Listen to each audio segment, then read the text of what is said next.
Hello dear friends and dear student, आज हम 11th class का 13 चैप्टर लिमिट एंड डेरिवेटिव करेंगे। सबसे पहले हम देखते हैं लिमिट। फर्स्ट एक्सरसाइज में लिमिट है और सेकंड में डेरिवेटिव है। आज हम बात करेंगे लिमिट के बारे में, और जब सेकंड एक्सरसाइज करेंगे जब डेरिवेटिव के बारे में बात करेंगे। लिमिट होती क्या है? लिमिट स्टार्ट करने से पहले यहाँ मैंने 4 एग्जाम्पल लिख रखे हैं छोटे छोटे। पहले उसको सोल्व करते हैं, फिर देखते हैं लिमिट क्या है। 4 डिवाइड बाई 2, अगर हम 4 को 2 से डिवाइड करें तो हर स्टूडेंट ये बोलेगा ये इसकी वैल्यू आ गई 2, 2 1 जा 2, 2 2 जा 4। अब 0 बाई 1, 0 को किसी भी नंबर से डिवाइड कर लो, 0 बाई 1 हो, 0 बाई 2 हो, 0 बाई 3 हो, और 0 को किसी भी नंबर से हम डिवाइड करते हैं तो क्या आंसर आएगा? हाँ, 0। और अगला एग्जाम्पल है 1 बाई 0। अगर 1 बाई 0 है तो क्या होगा? तो ये हम सभी को पता है, किसी भी नंबर को अगर 0 से डिवाइड करते हैं तो वो हमारा इन्फिनिटी आता है। क्या आता है? इन्फिनिटी। चलो ये बात तो हमारी फाइनल है। 4 को 2 से डिवाइड करते हैं 2 आ गया, 0 को 1 या किसी भी नंबर से डिवाइड करते हैं 0 आ गया, और 1 को 0 से डिवाइड करते हैं तो इन्फिनिटी आ गया। अब 0 को 0 से डिवाइड करें तो क्या आएगा?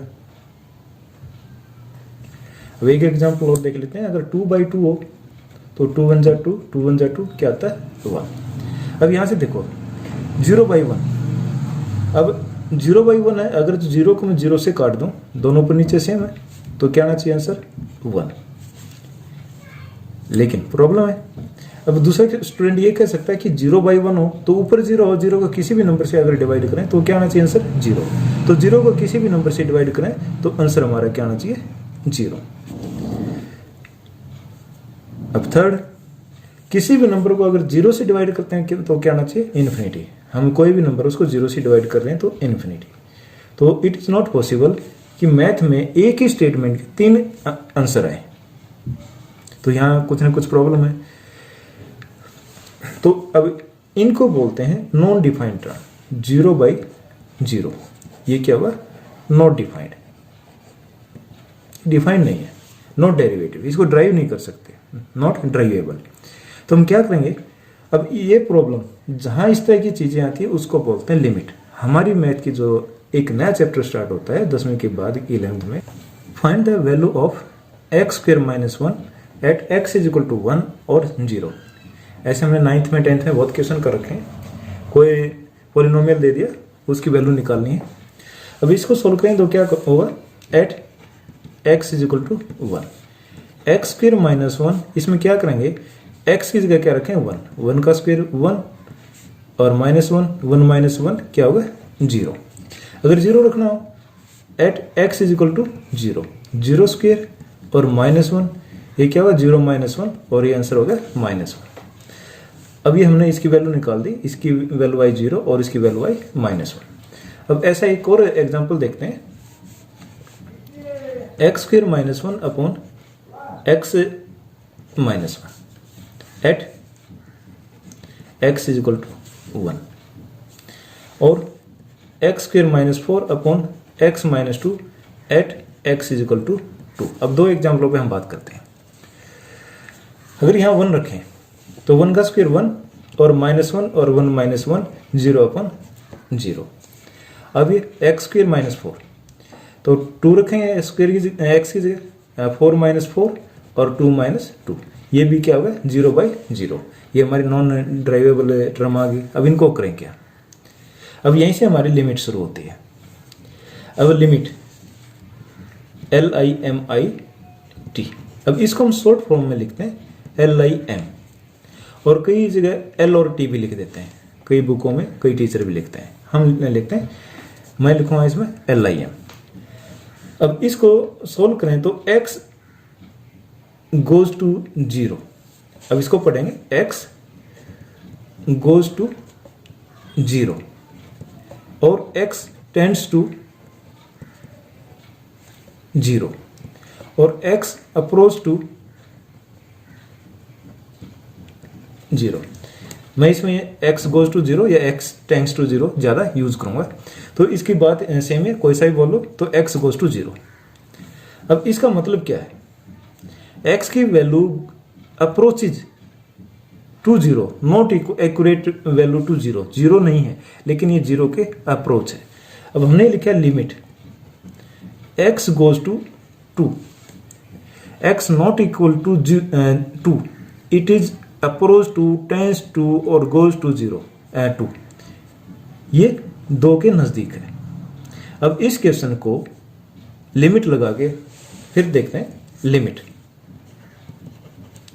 x goes to 1, x square minus 1 upon X minus 1। अब इसको सोल्व करना, x की वैल्यू यहाँ पुट करेंगे तो क्या होगा, 0/0 आएगा। बेक जो ऊपर हमने लास्ट में क्वेश्चन किया था वो देखो, X square minus 1 at X is equal to 1 और x इज इक्वल टू 0। यहाँ के x की वैल्यू इक्वल टू 1, एक्यूरेट 1 है, लेकिन यहाँ क्या है, x goes to 1, x tends to 1। अब यहाँ इसमें फर्क है तो ये लिमिट होगी। अब इसमें लिमिट को कैसे सोल्व करेंगे, अब इसको देखो ऊपर, लिमिट x टेंस टू 1, अब ये 1 को स्क्वायर लिख सकते हैं, एक्स स्क्वायर माइनस 1 स्क्वायर, तो a square minus B square का फार्मूला लगाएंगे, a square minus B square is equal to a plus B a minus B, X plus 1 और x minus 1 upon x minus 1, x minus 1 से x minus 1 हो गया। अब ये बच गया हमारा लिमिट x गोज टू 1 और x प्लस 1। अब यहां हम लिमिट लगाएंगे तो 1 प्लस 1 ये हमारा क्या आएगा, 2। अब एक एग्जांपल और देखते हैं, limit x goes to 2x square minus 2x plus 3, कुछ इस तरह का कोई पॉलिनोमियल दे रखा है। तो हम क्या करेंगे, यहाँ सीधा 2 की वैल्यू रख देंगे, 2 इंटू 2 स्क्वायर माइनस 2 इंटू 2 और plus 3, 2 2 4 2 8 minus 4 plus 3, 4 minus 8 minus 4 4 हो गया, प्लस 3 7 आ गया। अगर इस तरह के हमारे जो क्वेश्चन आते हैं जिसमें डायरेक्ट वैल्यू पुट करने के बाद हमारा एक यूनिक सॉल्यूशन निकलता है, तो हम उस लिमिट को ऐसे के ऐसे सोल्व करेंगे। अगर ये हमारा 0/0 की फॉर्म में आता है, जैसे एक एग्जांपल ऊपर लिखा था मैंने, limit x goes to tends to 2, x की 4 X square minus 4 upon x minus 2। अगर अब यहाँ हमें 2 रखें, 2 का स्क्वायर 4, 4 माइनस 4 0 और 2 माइनस 2 0, फिर वही प्रॉब्लम आती है। तो अब इसके हम फैक्टर करके देखेंगे, किसी भी तरह से इसको सॉल्व करके देखेंगे। तो limit x goes to 2, x plus 2 और x माइनस 2, अब 4 को लिख सकते हैं 2 का square upon x minus 2, x minus 2 से x माइनस 2 गया। अब ये बचता हमारा लिमिट x गोज टू 2 और x प्लस 2, और 2 और इसकी वैल्यू पुट करें, 2 और 2 4। अगर हमारा डायरेक्ट सॉल्यूशन निकलता है, नॉट 0/0 की फॉर्म में आता है, तो हमारा आंसर होगा। अगर वो 0/0 की फॉर्म में आता है तो हम उसको सोल्व करेंगे। या अब यहाँ 2 तरीके आते हैं, एक तो सिंप्लीफाई, उसको सिंप्लीफाई करेंगे, और दूसरा आइडेंटिटी, आइडेंटिटीज लगाएंगे या उसको सिंप्लीफाई करेंगे। आइडेंटिटीज है आगे करेंगे, पहले हम जो सीधे सिंप्लीफाई के क्वेश्चन है, पहले 13.1 का फर्स्ट क्वेश्चन है, लिमिट x गोज टू 3 और x प्लस 3। अब ये न्यूमरेटर और डिनोमिनेटर कुछ है ही नहीं, तो हम सीधी वैल्यू पुट कर देंगे। तो इज इक्वल टू x की वैल्यू यहाँ रखेंगे 3 प्लस 3 इज इक्वल टू 6, ये हमारा आंसर हो गया। अब क्वेश्चन नंबर 2 है, लिमिट x गोज टू पाई और x माइनस 22/7। अब यहां से पाई x की जगह रखें पाई माइनस 22/7। अब हम पाई की वैल्यू 22/7 यहाँ नहीं रखेंगे क्योंकि इसमें गिवन नहीं है, तो पाई अलग चीज है और minus 22/7।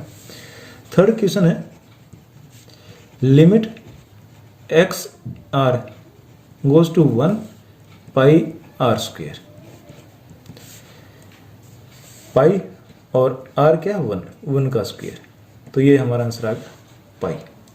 Question number 4, limit x goes to 4x plus 3 और x माइनस 2।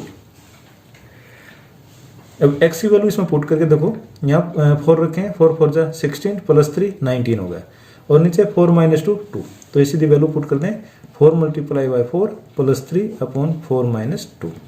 16 और 3 19/2, ये हमारा आंसर हो जाएगा। अब question number 5, limit x goes to -1 x की 10 x की पावर 10 प्लस x की पावर 5 और प्लस 1 अपॉन x माइनस 1। अब यहां से इसमें वैल्यू पुट करके देखते हैं। -1 की पावर 10 प्लस -1 की पावर 5 और प्लस 1 अपॉन -1 और -1, ये 1 हो गया, ये -1 और प्लस 1 अपॉन -1 -2। अब ये आ गया -1/-2, माइनस से माइनस के, और ये आ गया 1/2। ये 0/0 की फॉर्म नहीं है, 0 की बाई 0 फॉर्म नहीं है, तो ये हमारा आंसर ठीक है। अब देखते हैं question number 6, limit x goes to 0 x plus 1 और इसकी पावर 5 और -1 अपॉन x। अब इसको सोल्व करके देखें तो क्या होगा, 0 प्लस 1 1, 1 की पावर 5 1, 1 माइनस 1 0 और अपॉन 0 0/0। अब ये 0/0 की फॉर्म है। अब इसको हम सोल्व करेंगे। हमने जो 8th चैप्टर में बाइनोमियल थ्योरम पढ़ी है, वो होता है, लिख देता हूं मैं यहां दोबारा, a प्लस बी और इसकी पावर n हो तो हम क्या लिखते हैं, nc0 a की power n plus nc1 a की पावर n-1 और b की पावर यहां हो जाएगी 1 प्लस nc2 a की पावर n-2, यहाँ a की पावर n थी, n-1 n-2, एक एक डिक्रीज हो रही है, और यहाँ b की पावर 0 है, b की पावर 1 यहाँ हो जाएगी b की पावर 2, और इस तरह से चलता चलता ncn a की पावर 0 हो जाएगी, वो 1 के इक्वल होता है, और b की पावर n। ये हमारे बाइनोमियल थ्योरम है, इसको यहाँ अप्लाई करेंगे। अब इसको सोल्व करने के लिए अप्लाई करेंगे तो क्या होगा, लिमिट x गोज टू 0, मैं इसको सोल्व करके ही लिख देता हूं, NCN 5C5 1 आएगा, x की पावर या 1 प्लस x मान के चलते हैं, इसको a मान लेते हैं और इसको b, ये हो जाएगा a की पावर 5, तो ये 1 रहेगा, प्लस NC1 5C1 तो 5 और 1 की पावर 4 और x, plus NC2 5 multiply by 4 upon 1 multiply by 2 और x स्क्वेयर हो जाएगा और 1 की पावर 3 हो जाएगा। इस तरह से चलते लास्ट में आएगा x की पावर 5 और अपॉन x, और लास्ट में इसमें क्या है, -1 equal to limit x goes to 0। अभी ब्रैकेट को खोल देंगे तो ये प्लस का 1 है, ये माइनस का 1, ये आपस में कैंसिल हो जाएगा। x कॉमन लेंगे, 5 प्लस 10x और लास्ट में x की पावर 4 और अपॉन x, x से x कैंसिल हो गया। अभी हमारा बचता है limit x goes to 0 5 plus 10x plus x की पावर 4। अब जब लिमिट रखेंगे तो क्या होगा, ये तो 5x है ही नहीं, कांस्टेंट है तो 5 रहेगा, ये x है तो अगला x स्क्वायर वाला मिलेगा, x क्यूब और x की 4, ये सारे x वाले हैं, और 0 इसमें वैल्यू पुट करेंगे तो सारे 0 हो जाएंगे, और ये हमारा आंसर आ जाएगा 5। तो ये 0/0 की फॉर्म में था, तो हमने पहले इसको क्या किया, ऊपर सोल्व कर दिया। सोल्व करने के बाद ये हमारी टर्म इस तरह से आ गई, और ये करने के बाद इसमें 5 आंसर बचता है। तो अगला क्वेश्चन देखिए, limit x goes to 2 3x square minus x minus 10 upon x square minus 4। अगर हम इसमें 2 रखते हैं तो ये हो जाएगा हमारा 3 2 square minus 2 minus 10 upon 2 square और माइनस 4, 2 2 4 और 4 3 12, माइनस 2 माइनस 10 अपॉन 4 माइनस 4, तो ये 0/0 फॉर्म में आ गया। तो इसका मतलब हम ऐसे सोल्व नहीं करेंगे, इसमें कुछ तो कुछ इसका करना पड़ेगा। अब इसमें करेंगे तो क्या है, पहले वाले का हम फैक्टर करके देख लेते हैं, 3x square minus x minus 10, 3 को 10 को मल्टीप्लाई करें 30 फैक्टर करने, जिसका सम और डिफरेंस क्या होना चाहिए, -1, तो ये हो जाएगा 3x square minus 6x plus 5x और माइनस 10। अब यहाँ आ गया 3x, x माइनस टू, यहाँ आ गया 5 और x minus two, x minus two और 3x प्लस 5। अब नीचे एक्स स्क्वेयर माइनस 4 है तो एक्स स्क्वेयर माइनस 2 का स्क्वेयर, ये ए स्क्वेयर प्लस बी स्क्वेयर, ए स्क्वेयर माइनस बी स्क्वेयर का फार्मूला हो जाएगा ए प्लस बी और ए माइनस बी। अब ये दोनों वैल्यू यहाँ पुट कर देते हैं। इसका फैक्टर होगा एक्स माइनस, पहले लिमिट साथ के साथ लेगी, दोबारा लिखते हैं लिमिट एक्स टेंड्स टू 2। अब इसके फैक्टर हो गए एक्स माइनस 2 और 3x प्लस 5 अपॉन, और एक्स स्क्वेयर माइनस 4 के फैक्टर हैं एक्स प्लस 2 और एक्स माइनस 2। इस फैक्टर से ये कट गया। अब ये हमारा बचता है limit X goes to 2, 3x plus 5 और अपॉन एक्स प्लस 2। अब यहाँ जो x की वैल्यू है 2 पुट करेंगे, 2 3 जा 6, 6 और 5 11 और 2 प्लस 2 4, तो इसका आंसर कितना होगा 11/4। अब फिर एक बार जो पीछे बताया था उसको रिवाइज कर देता हूँ।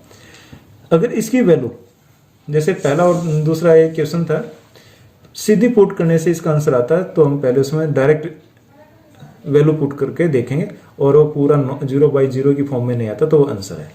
अगर वो 0/0 की फॉर्म में आता है, जैसे क्वेश्चन नंबर 6 और क्वेश्चन नंबर 7 था, तो हम इसमें क्या करें सिंप्लीफाई वाला मेथड अपनाएंगे। यहाँ आइडेंटिटी की जरूरत नहीं है, हम इसको क्या करेंगे सिंप्लीफाई करेंगे। अब देखते हैं क्वेश्चन नंबर 8।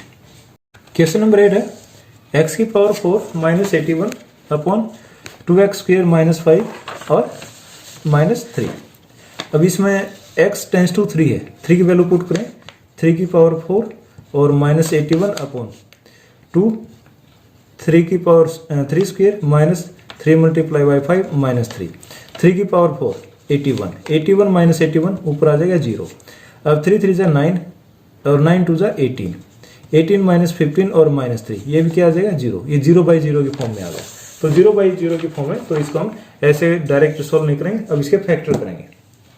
अब इसमें स्क्वेयर, ये देखो x की 4 माइनस 81, अब इसको लिख सकते हैं हम, लिमिट साथ चलेगी, limit x tends to 3, X square और इसका square minus 9 square upon 2x square, पहले इसके फैक्टर देख लेते हैं, 2x स्क्वेयर माइनस 5x और माइनस 3, 2 और 3 को मल्टीप्लाई करेंगे 6, तो 2x स्क्वेयर 6 के फैक्टर करने जिनका सम 2x स्क्वेयर। अब इसके होंगे माइनस का 6 और प्लस का 1, ये फैक्टर लेंगे, minus 6x plus x minus 3, तो 2x कॉमन हो जाएगा, x माइनस 3 प्लस 1 और x माइनस 3, तो x माइनस 3 और 2x प्लस 1, ये इसके फैक्टर हो गए। तो इसको लिख लेते हैं x माइनस 3 और 2x प्लस 1। अब इसको फिर लिखेंगे limit x goes to 3। Factor करने से पहले हम इसको ये भी लिख सकते हैं at x is equal to 3, तो इट इज 0/0 फॉर्म। तो limit x goes to 3 tends to 3। अब ऊपर क्या है a square minus B square, a plus B और a माइनस बी, और नीचे हो जाएगा x माइनस 3 और 2x प्लस 1। अब देखो इसमें कोई भी टर्म कैंसिल नहीं होती है, तो अभी वही 0/0 की फॉर्म ही रहेगी। अब इसको फिर आगे एक और लेके चलते हैं, limit x tends to 3, X square plus 9, अभी x स्क्वेयर माइनस 9 है, अब 9 को क्या लिख सकते हैं 3 स्क्वेयर, तो ये हो जाएगा x प्लस 3 और x माइनस 3। इसको ऐसे लिख सकते हैं x स्क्वेयर माइनस 9 है, इसको 3 square, a square minus B square वाला फार्मूला लग गया, x माइनस 3 और 2x प्लस 1, x माइनस 3 से x माइनस 3 गया। अभी हमारी टर्म बचती है limit x tends to 3, X square plus 9 और x plus 3 upon 2x plus 1। अब यहाँ सीधे हम डायरेक्ट वैल्यू पुट कर देते हैं।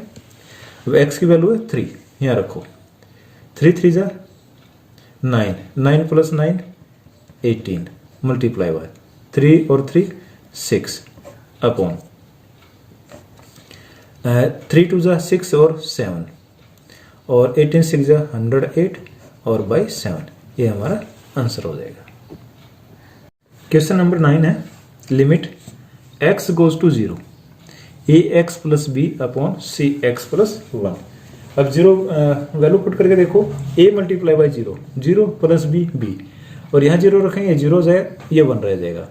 a multiply by 0 plus b upon c multiply by 0 plus 1, ये हमारा हो गया b बाई 1। तो ये हमारा आंसर आ गया। अब क्वेश्चन नंबर 10, अब ये है लिमिट z गोज टू 1 या z टेंस टू 1 z की पावर 1/3 माइनस 1 अपॉन z की पावर 1/6 और माइनस 1। अगर हम यहाँ x की वैल्यू z की वैल्यू 1 रखते हैं, 1 की पावर कुछ भी हो, 1 माइनस 1 0, 1 माइनस 1 0, ये 0/0 फॉर्म है। At z is equal to 1 it is 0/0 form. तो क्या करें, इसको सोल्व करेंगे। यहाँ z की पावर 1/3 और यहाँ z की पावर 1/6 है। तो 1/3 क्या है, 1/6 का स्क्वायर है।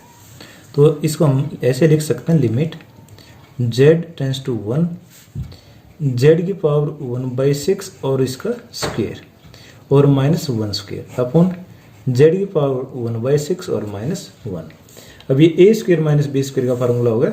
अब ये हो जाएगा लिमिट z गोज टू 1, ये होगा z की पावर 1/6 प्लस 1 और z की पावर हो जाएगी 1/6 और माइनस 1 अपॉन z की पावर 1/6 माइनस 1। अब इससे ये फैक्टर कट गया। अब लिमिट क्या बचता है, z की power 1 z goes to 1 tends to 1 और z की पावर 1/6 और प्लस 1। अगर लिमिट रखेंगे वैल्यू तो 1 की पावर 1/6 1 और प्लस 1 और ये हमारा आता है आंसर 2। Question number next. अब लिमिट एंड डेरिवेटिव एक बहुत ही आसान चैप्टर है और इसमें डरने की कोई बात नहीं होती है। जैसे अब नेक्स्ट क्वेश्चन है limit x tends to 1 ax square plus bx plus c upon cx square plus bx plus a। अब इसकी वैल्यू यहाँ पुट कर देते हैं। लिमिट पुट करेंगे तो सीधा लिख देते हैं a 1 का स्क्वायर प्लस b और 1 और plus c upon c 1 square plus b 1 और प्लस a। ये होगा a plus b plus c और नीचे हो जाएगा c plus b plus a plus b plus c। अब इसे सारे कैंसिल हो गए और इसका आंसर आ गया 1। नेक्स्ट क्वेश्चन है लिमिट x गोज टू -2 और 1/x plus 1/2 upon x plus 2। तो यहाँ -2 की वैल्यू पुट करके देखें तो क्या होगा 1 अपॉन -2 प्लस 1/2 और -2 प्लस 2। अभी ऊपर तो 0 होगा और नीचे भी क्या होगा 0। At x is equal to -2 it is 0/0 form. तो क्या करेंगे, अब इसको एक्सप्लेन करेंगे, सिंप्लीफाई करेंगे। अब सिंप्लीफाई करने के लिए हम सीधा इसको पहले एक बार एलसीएम लेके प्लस माइनस कर लेते हैं। लिमिट x गोज टू -2, ऊपर एलसीएम आ गया 2x 2 प्लस x और ये x प्लस 2 और इसके बाई 1 लिख लिया। अब अगले स्टेप में आ जाएगा हमारा लिमिट x टेंस टू -2। अभी 2 plus x upon 2x divide by divide है तो ये मल्टीप्लाई हो जाएगा। तो हम करेंगे तो क्या करेंगे, इसको लौट देंगे 1 अपॉन x प्लस 2। ये x प्लस 2 ये 2 प्लस x है, इसे कैंसिल हो गया। तो ये हमारा बचता है लिमिट x टेंस टू -2 और 2x 1 अपॉन। अब इसमें वैल्यू पुट करेंगे तो क्या होगा 1 अपॉन -2 2 मल्टीप्लाई बाई -2, ये होगा हमारा 1/4। ये हमारा आंसर होगा।